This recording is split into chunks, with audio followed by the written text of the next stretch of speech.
একটু যদি বাইরে বের হই তখন হলো সবাই বলে তুমি মনসুর স্যারের মেয়ে না।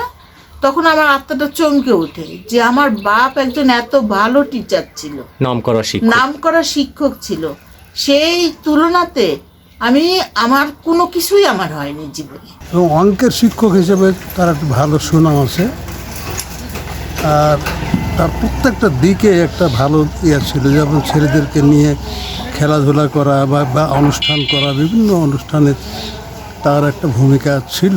এটা খুব ভালো যে কে কি কতটুক পাচ্ছে, সেটুক যে পাচ্ছে না তাকে সুন্দর করে বোঝাই দিত, এইটা খুব সুন্দর ছিল।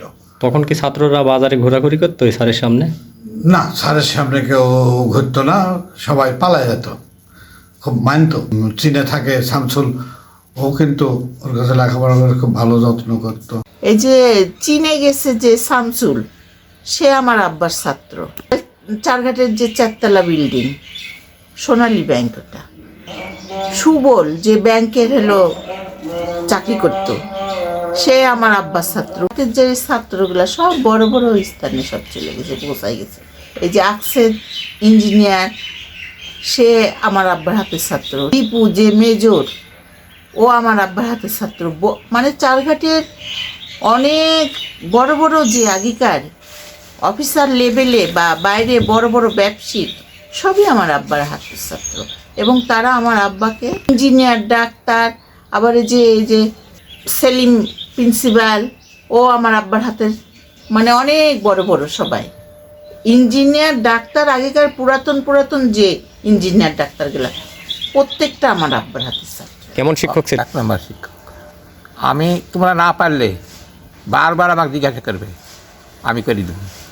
যদি না পারো তাই বুঝতেই পারছো, এইরকম মাস্টার, খুব ভালো মাস্টার ছিল। যেহেতু উনি ভালো শিক্ষক ছিলেন, তাই ওনার কাছে অঙ্ক করার পর আমি খুব ম্যাট্রিকে ভালো রেজাল্ট করেছি, এবং যার জন্য আমি পরবর্তী ইঞ্জিনিয়ারিং পড়ার সুযোগ পাইছি। ওনার মতো শিক্ষক হয় না আর কি। ওনার যে মানে অভিজ্ঞতা ছিল, পড়ানোর ক্যাপাসিটি ছিল খুব ভালো। তাই সে একটা বিজ্ঞানের শিক্ষক বা অঙ্কের শিক্ষক হিসেবে ভালো ছিল। উনি খুব ভালো মানুষ ছিল, মানে ওনার যারা ছাত্র ছিল সবাই ভয় করতো ওনাকে, এবং ওনার কাছে উনি মানে যে খারাপ ছাত্র সেও ভালো তার কাছে হয়ে যেত। আমরা অনেকে দেখছি, আমাদের এক বন্ধু মেজর হয়েছিল দীপু, ওনার ছাত্র ছিল, কিছু জানতো না। উনি 9-এ একবার ফেল করছিল দীপু, পরে কিন্তু ওনার কাছে পড়ে খুব ভালো, মানে 100-তে 90 পাওয়া এরকম, ওনার কাছে পড়লে এরকম হতো অঙ্কে। ওনার আলাদা একটা টিচিং ক্যাপাসিটি ছিল। উনি ব্যক্তি খুব ভালো ছিলেন, ওনার কাছে শিক্ষার্থী খুব ভালো পাইছেন। আমরা তার আচরণ সবগুলো ভালো ছিল। ভাবে রাখে, আরো দোয়া করি যে আমার আব্বার নামে কোনো কিছু, এই যে বেতন বা কোনো কিছু ভাতা বা কোনো কিছু সাহায্য স্কুল তরফ থেকে পাওয়া যায় কিনা। আপনার বাবা যখন মারা যায় তখন আপনার বয়স কত ছিল? 8 থেকে 9 বছর বয়স হবে হয়তো। ওনার কথা মনে পড়ে তো আপনার নাকি? হ্যাঁ, অনেকই মনে পড়ে, আমার অনেক কথা মনে পড়ে। বাপের কথা মনে পড়বে না? তো আমি তো জানি যে উনি একজন মুক্তিযোদ্ধা ছিলেন। হ্যাঁ, আমার আব্বা মুক্তিযোদ্ধা ছিল, মুক্তিযোদ্ধার সংগঠক। এবং ওনার হাতের লেখা যে মুক্তিযোদ্ধাদের কাছে পাঠানো, এইখানকার অনেক মুক্তিযোদ্ধাই বলেছেন আমার কাছে। আমি শুনেছি আমার আব্বার হাতের লেখা মুক্তিযোদ্ধা সম্বন্ধে যে চিঠিপত্র যে ওপার থেকে এপারে আসতো, নির্দেশনা ওনার নির্দেশে। ওনার কি কোনো সার্টিফিকেট আছে মুক্তিযোদ্ধা? না, কোনো সার্টিফিকেট নেই। আমি অনেক জায়গায় গেছি মুক্তিযোদ্ধার সার্টিফিকেটের জন্য, কেউ আমাকে করে দেয়নি।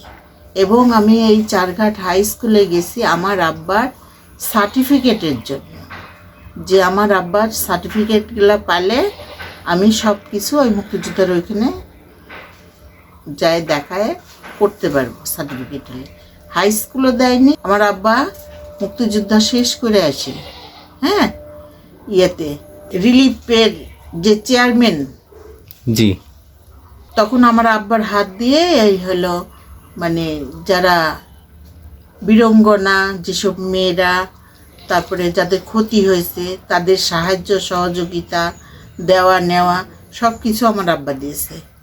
কিন্তু আমার সন্তানের জন্য যে আমি লেখাপড়া করাইছি, সেখানে আমি কোনো সাহায্য সহযোগিতা পাইনি। আমার আব্বা যে মুক্তিযোদ্ধার সার্টিফিকেটটা পালে যে আমি একটু আমার ছেলেকে মানুষ করতে লাগলে আমার একটু সহযোগিতা হবে, কিন্তু আমি সে সাহায্যটুকু পাইনি। আমার ইনকামের কেউ নাই, আমি খুবই অভাব অনটনে আমি আর সন্তানটাকে মানুষ করেছি, বিবিএ কমপ্লিট করাইছি, কিন্তু আমার সন্তান যেই পর্যায়ে আসছে এত খায় না খায় কষ্ট করে মানুষ করেছি। কিন্তু এখন যে আমি যদি মানুষের কাছে বলতে যাই, আমার এই যে রোজা রমজানের দিন আমি না খায় না দেয় রোজা থাকি, ইফতারি করি পানি মুখে দিয়ে, কিন্তু আমি কষ্টটা কাকে বলবো, কাকে সব কষ্ট মানুষের কাছে শেয়ার করা যায় না, বলা যায় না। সরকার আসছে যেহেতু, আমি এই নতুন সরকারের কাছে আমার একটাই আবেদন, যদি আমার ছেলেটাকে একটা ভালো জায়গায় চাকরি দেয় এবং আমার আব্বার সার্টিফিকেটটা মুক্তিযোদ্ধার সার্টিফিকেটটা যদি দেয়, তাহলে তাদের কাছে আমি সারা জীবনের কৃতজ্ঞতা প্রকাশ করি এবং তাদের জন্য আমি আল্লাহর কাছে বলবো যে আল্লাহ তাদের জন্য রোজ হাসরেও তাদের জন্য মাফ করে দেয়।